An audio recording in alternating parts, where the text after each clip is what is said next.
Bonjour, nous sommes Sophie et Stéphane. Nous parcourons l'Europe et bientôt le monde à bord d'un petit van aménagé à la recherche des plus beaux spots pour y poser notre matériel et mixer la musique que nous aimons. On vous emmène avec nous régulièrement pour vous faire vivre nos aventures. C'est parti! Bonjour à toutes et à tous et bienvenue dans cette nouvelle vidéo. Les Oscars de la van life, le débrief. Je savais pas trop comment articuler cette vidéo. En aucun cas je ne souhaitais qu'elle soit redondante et je me suis donc plus encore qu'aux chaînes YouTube dont j'ai longuement parlé, intéressé à vous. Oui, vous qui les regardez, vous qui nous regardez, mais surtout à toi. Toi qui, bien au-delà du simple visionnage, t'engage. Toi qui prends la peine, le risque, oserais-je dire, de poster un commentaire. Me gargariser des notes positives, que dire positives, dithyrambiques même, oui je l'ai fait, et heureusement qu'elles sont là, et que vous êtes là, sinon nous nous sentirions bien seuls les uns et les autres. Toutefois, conformément à ce que je veux développer par l'intermédiaire de cette playlist que j'ai appelée Blabla, ce qui m'intéresse c'est d'avancer, de faire avancer même, de tenter de faire progresser l'intelligence, et pas seulement la mienne, même si d'aucuns diront que c'est celle qui en a peut-être le plus besoin. Non. L'intelligence au sens large, pas seulement celle de Liberté Chérie et de son public, mais celle plus encore dépersonnalisée des échanges, des réflexions, de la confrontation et de la critique. D'ailleurs, à ce propos, j'en profite pour faire un aparté. Et pour tous ceux que la rhétorique intéresse, vous renvoyez aux vidéos de Victor Ferry, qui à mon humble avis est la personne en France actuellement qui semble le plus à même de faire progresser et œuvrer par une forme d'éducation à la discussion à faire de demain un monde meilleur, car ce n'est qu'à force de confrontation des idées, des points de vue, qu'on arrivera à grands coups d'argumentation et de développement construit à faire en sorte de ne plus se taper dessus, j'en suis persuadé. Nous allons ainsi nous intéresser à quelques commentaires, dont je salue ici pour leur courage ceux qui les ont postés. Dans un flot d'observations qui pour la plupart vont dans le même sens, celui de dire en gros c'est génial Steph, continue, on adore ta franchise, ton franc-parler, ton sens de l'humour et ton détachement, il n'est parfois pas facile de faire entendre une voix dissidente. En fin de vidéo, je vous parlerai des retours que j'ai reçus en privé, des chaînes que j'ai pour certains outrageusement oscarisées. Et je voudrais à cet instant dire d'ailleurs que si elle a vu des commentaires très élogieux dans leur grande majorité, on pourrait avoir l'impression que cette vidéo a été bien reçue, on se trompe complètement. Le petit nombre de vues en dit long, et c'est une vidéo qui présente un des ratios les plus importants de pouces en bas. Aussi, et conformément au préambule que j'avais pris soin d'exposer en expliquant que l'époque n'était pas au sarcasme, à l'humour et encore moins à la critique, si certains avaient encore des doutes, maintenant, on est sûr. En ce qui concerne cette vidéo, elle est donc, comme on pouvait s'y attendre, plus ignorée que critiquée. Une réussite sur le plan technique, rhétorique, critique et humoristique, j'espère, mais un fiasco total sur le plan marketing. Mais était-ce le but recherché ? Si je veux faire des vues et réclamer l'approbation, ne soyez pas dupes, je sais comment faire. Encore une fois, YouTube n'est pour moi qu'un terrain de jeu, une sorte de ring, et j'adore la baston. Sandra Labrosse me dit: bonjour, je trouve dommage de critiquer les autres, dont Philippe. Je pense que sans Sophie, il n'y aurait pas beaucoup de vues sur votre chaîne. Alors d'abord Sandra, merci beaucoup pour ton message. Et en ce qui concerne l'intérêt des internautes pour Sophie, je ne peux que te rejoindre. Tu as finement remarqué que je joue intelligemment avec sa plastique et le choix des miniatures pour de temps en temps faire grimper le nombre de nos abonnés. Mais donc toi, ça a été aussi le petit haut transparent de Sophie qui t'a amené sur cette vidéo ? Car pour être franc, je pense que tu ne l'as pas regardé en entier. Revenons-en au début de ton message. Tu dis « Je trouve dommage de critiquer les autres, dont Philippe ». Je ne sais pas trop quoi répondre à ça. Premièrement parce que tu n'argumentes pas, et donc ton propos n'a que peu d'impact, car il ne fait pas beaucoup avancer. J'aurais énormément plus apprécié, Sandra, que tu me dises « Pourquoi tu trouves ça dommage ? Est-ce que c'est parce que j'ai dit des choses fausses ? Ou est-ce que c'est parce que tu penses que je lui ai fait du mal ? Ou est-ce que c'est parce qu'il ne faut rien dire ? Dans la vidéo, il y a des chaînes dont j'ai beaucoup dit de bien, et même pour certaines, uniquement dit du bien. C'est aussi une forme de critique. Est-ce dommage d'en avoir dit du bien ? Aurais-je dû m'abstenir ? Sandra, merci dans ton prochain commentaire que j'attends avec impatience de préciser ta pensée et de me dire quelle position aurais-tu aimé que j'adopte. Outre, bien sûr, celle de me taire purement et simplement. Attitude qui, même si elle est souhaitée par grand nombre de ceux que la critique dérange, tu me rejoindras, ne va pas dans le sens d'une société démocratique et pacifiée telle que nous pourrions la souhaiter.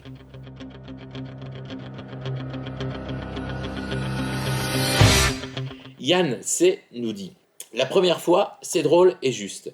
Mais pour la seconde fois, cela est plutôt lourd vis-à-vis d'un mec qui n'a rien demandé.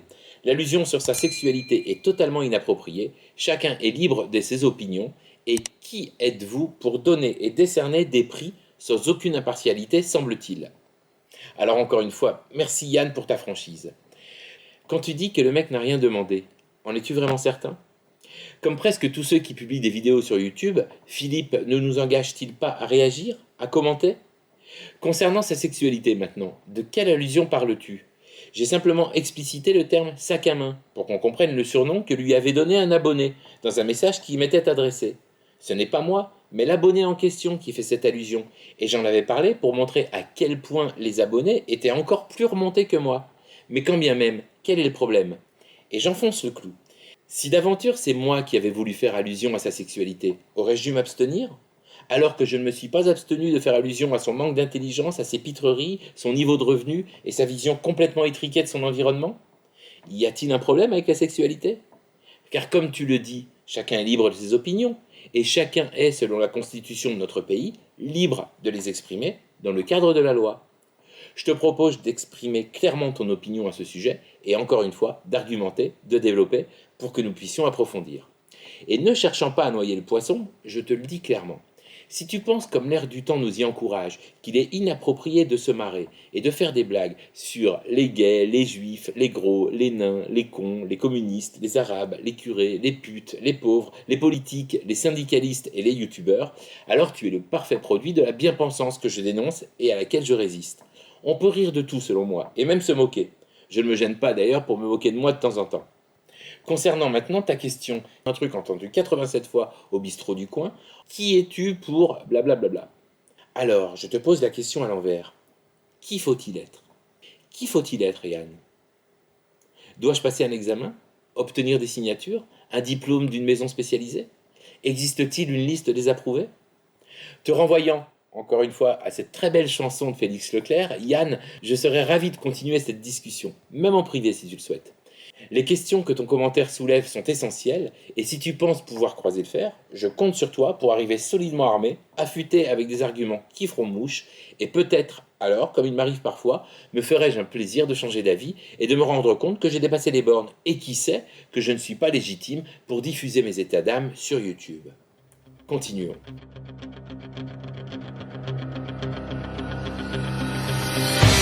Ce matin, je viens de recevoir l'un après l'autre ces deux commentaires. Radiovisio écrit « La bienveillance des hauts esprits a pour corollaire l'incompréhension et l'hostilité des médiocres. » Et il ajoute « Plus souvent, la bêtise est sœur de la méchanceté. » Alors tout d'abord, un grand merci à toi d'avoir cité Proust et Sophocle, même s'il aurait été plus élégant, comme je le fais ici, de rendre à chacun la paternité de ses propos et d'utiliser les guillemets pour marquer la citation. Ceci dit, voilà, tout est dit. Et juste derrière, je reçois de David Marchi. J'ai juste un mot, le monde devient fou, je suis déçu de la méchanceté gratuite de votre genre alors que j'aime grave votre chaîne. N'oubliez pas que la van life est la liberté et pas la critique de l'être humain. Alors David, oui, le monde devient fou. Mais j'ai tendance à penser, en te lisant, que tu n'y es pas pour rien. Et le fait d'aimer grave notre chaîne comme tu le dis, n'y change rien. Tu parles de méchanceté gratuite. Quelle méchanceté? De quoi parle-t-on? Ma critique est toujours construite et argumentée. Un abonné disait même, concernant la vidéo précédente, celle qui a été strikée, que ma pensée et mon argumentation étaient intellectuellement indémontables, car je laisse toujours une porte de sortie. Je ne marque aucune certitude, jamais. Et je le dis à chaque fois. Je me permets de penser que le terme méchanceté n'est donc pas approprié. Mais si tu n'es pas d'accord, encore une fois, je te laisse argumenter, que nous puissions en discuter. Maintenant, David, pour ce qui est de Big Titou, Gros Buddy, les Marioles, les Artisans, Smart Reaper, les Gonzesses, Here We Are World, The French White Kid, Greg, Grizzly and Bear et Hook Mobile, que penser des compliments et des louanges que j'ai prononcés les concernant? Sont-ils le reflet d'une folle époque et d'une gentillesse gratuite que tu dénonces elle aussi? Je te prie de m'excuser de ne pas te lâcher, mais quand tu nous dis que la van life est la liberté et pas la critique de l'être humain, tu sors ça d'où? C'est écrit où? Qui a dit ça? Il y a quelqu'un qui a décidé ce qu'était la van life? Oui, Philippe, j'ai bien compris, mais à part lui, existe-t-il un serment du van lifer? Vas-tu toi aussi te mettre à nous parler de l'esprit van life? Mais de quel esprit parles-tu? De celui qui consiste à partir 3 semaines ou toute une vie, seul, en couple ou en famille, autour du monde, dans un van à 200 000 euros? Ou du punk à chien qui se chauffe au bois dans son vieux J7 entre 2 jobs saisonniers et les marchés nocturnes de sa copine? Reprends-toi, David. La van life, c'est juste un terme. Un terme qui désigne à l'origine le fait de vivre dans un van. Par extension maintenant, juste une nuit ça suffit. Et même pour certaines, c'est plus un van, c'est juste un 4x4. Et tu voudrais nous faire croire à l'existence d'une communauté réunie autour de valeurs communes? Penses-tu que la notion de liberté pour Philippe et pour moi entrevoit la même chose, définit le même concept? Et allons plus loin. Tu sembles dénoncer la critique de l'être humain. Mais la critique de l'être humain n'est-elle pas justement ce qui nous distingue du règne animal et fait justement de nous des humains? Ne crois pas que je m'acharne sur toi. Mais est-ce que le fait de me présenter comme un vanlifer sur cette chaîne fait de moi quelqu'un qui doit penser selon un dogme que tu définis? La van life interdirait-elle de penser par soi-même et de poser un esprit critique sur le monde qui nous entoure? Ce qui a changé, c'est que les générations se sont éteintes. Et qu'aujourd'hui, si tu commences à critiquer le camp d'en face, on va te dire « ouais, mais ça se fait pas ». Si tu critiques ton propre camp, on va te dire « non, ça se fait pas ». Si tu rigoles pour rigoler, les gens te disent « non, mais on n'est pas... c'est fini tout ça, arrête, c'est fini ». Aujourd'hui, tu es dans une configuration où il n'y a plus une seule émission capable de dire « vous allez vraiment voter pour ce con-là, mais regardez ». Et tous les jours, tu dis « regardez », tu montres une facette, tu t'amuses avec, tu désacralises. Et aujourd'hui, à force de ne pas désacraliser, bah, tu as employé le grand mot, on le dit le mot. Encore une fois, et je me permets d'insister, les reproches qui me sont faits concernant cette vidéo ne parlent jamais de toutes les critiques hyper positives que j'ai faites. La critique ne serait devenue donc qu'une espèce de méchanceté empreinte de colère et de médisance? Une critique positive, ça n'existe plus? Tu aimerais que j'aime tout dans son ensemble et sans réserve. Si je critique une chaîne et que tu aimes la regarder, aucun problème. Pourquoi te sens-tu gêné, attaqué? Tu peux aimer quelqu'un et reconnaître ses défauts. Moi aussi je les regarde ces chaînes de temps en temps, et des chaînes que tu n'aimes sûrement pas. Et alors? J'ai vu aussi écrit ici ou là dans les commentaires, si tu n'aimes pas, il suffit de ne pas regarder. Mais pourquoi regarder et critiquer vous met-il si mal à l'aise? Vous prenez pour certains la liberté, mais quelle liberté? Uniquement celle d'être gentil, lisse et faux? Est-ce que là ne viennent pas s'affronter deux éthiques? L'éthique de l'intelligence contre l'éthique de la gentillesse et du camp du bien? Est-ce qu'on n'assiste pas à une nouvelle forme de religion? Une espèce d'idéologie enrobée de bons sentiments, qui n'est à la fin en fait qu'une dictature du lissage et une promotion de la bêtise sous couvert de tolérance extrême? En gros, si je résume, au nom de la liberté et de la tolérance, c'est ferme ta gueule, tais-toi et ne dis rien. Et si tu fais valoir ton droit à la critique, alors rapidement, le gentil te traite de facho, d'homophobe, nazi, connard de riche, bobo, j'en passe et des meilleurs, juste avant qu'une gonzesse lève le doigt pour dire que tu l'as agressé sexuellement. Avant de conclure cette partie, je voudrais évoquer aussi quelque chose qui revient souvent dans les commentaires. On me dit « ne perds pas de temps avec les blaireaux, laisse-les ». Je sais, quand vous me dites ça, que ça part d'un bon sentiment. Mais vous connaissez comme moi l'expression selon laquelle l'enfer est pavé de bonnes intentions. Et donc, pour répondre à ce conseil bienveillant, pourquoi m'empêcherais-je de me battre et de dénoncer la médiocrité et la bêtise? N'est-ce pas une cause assez noble pour que chacun puisse, s'il le souhaite, y consacrer un peu de son temps? Et je terminerai par cette citation d'Edmund Burke. Pour triompher, le mal n'a besoin que de l'inaction des gens de bien. Donc voilà, c'est sur ce bilan consternant qu'évidemment cette playlist blabla continuera d'exister et que nous continuerons, moi et vous tous qui m'avez soutenu, qui avez adoré, et même certains qui avaient regardé plusieurs fois cette vidéo, à nous marrer, à essayer d'être intelligents, super incorrects et de sourire à la vie en toute liberté. Et je continuerai à user de cette liberté pour appuyer là où ça fait mal. N'en déplaise aux grincheux anonymes qui pensent que les réseaux sont leur territoire et qu'il faut se plier à leurs dictats simplistes.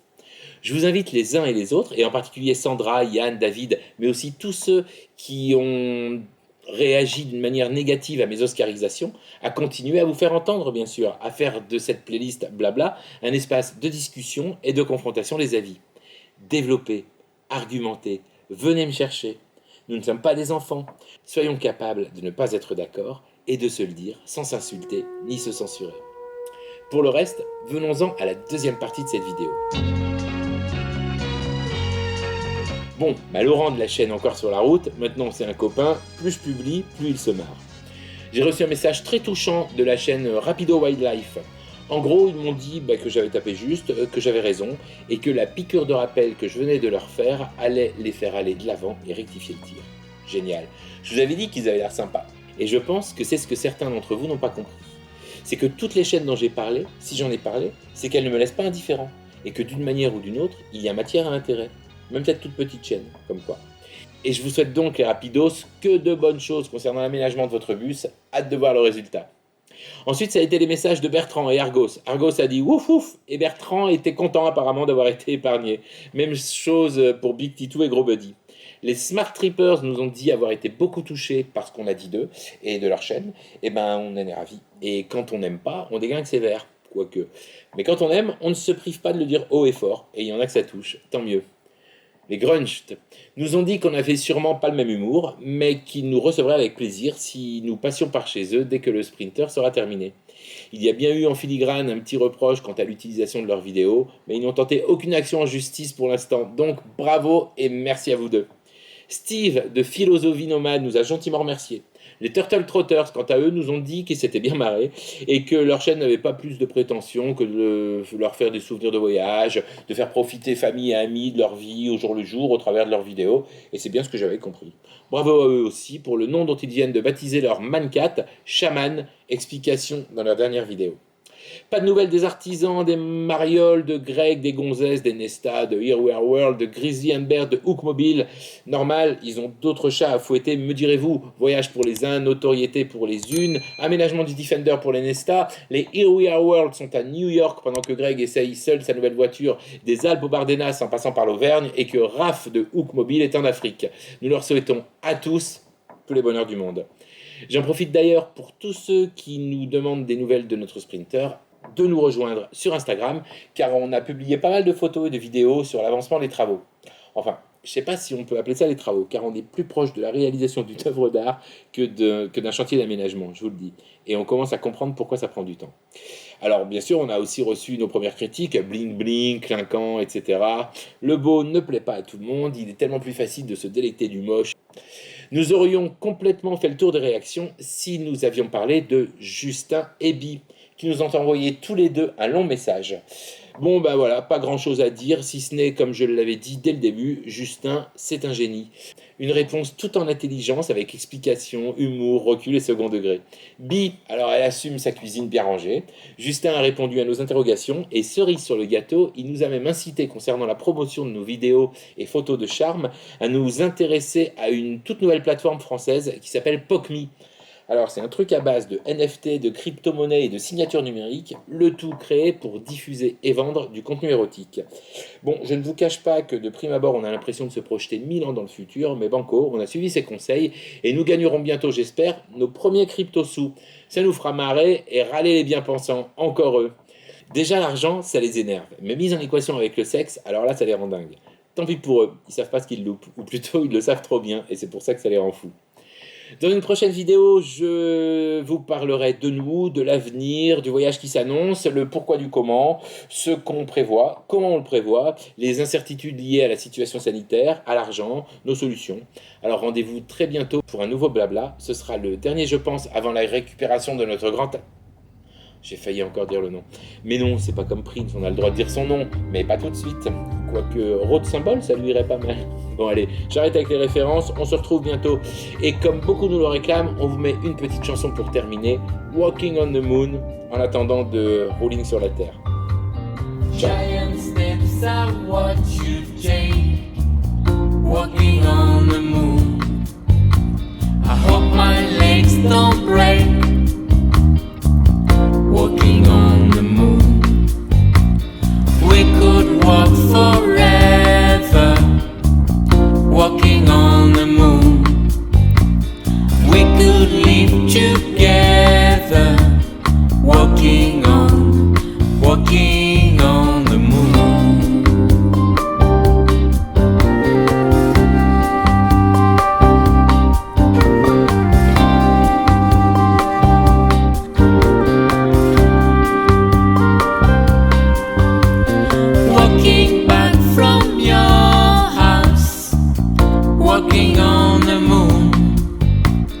Walking back from your house, walking on the moon.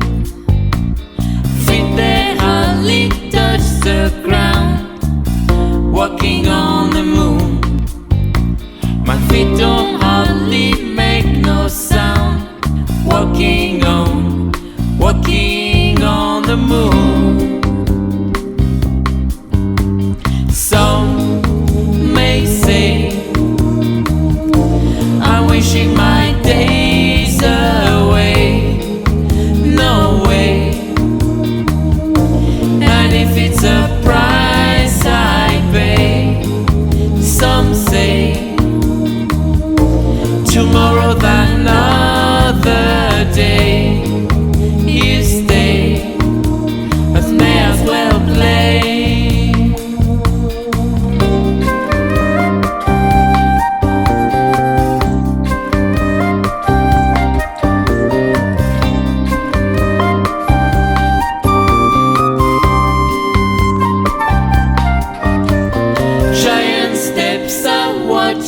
day, walking on the moon. I hope my legs don't break, walking on the moon. We could walk for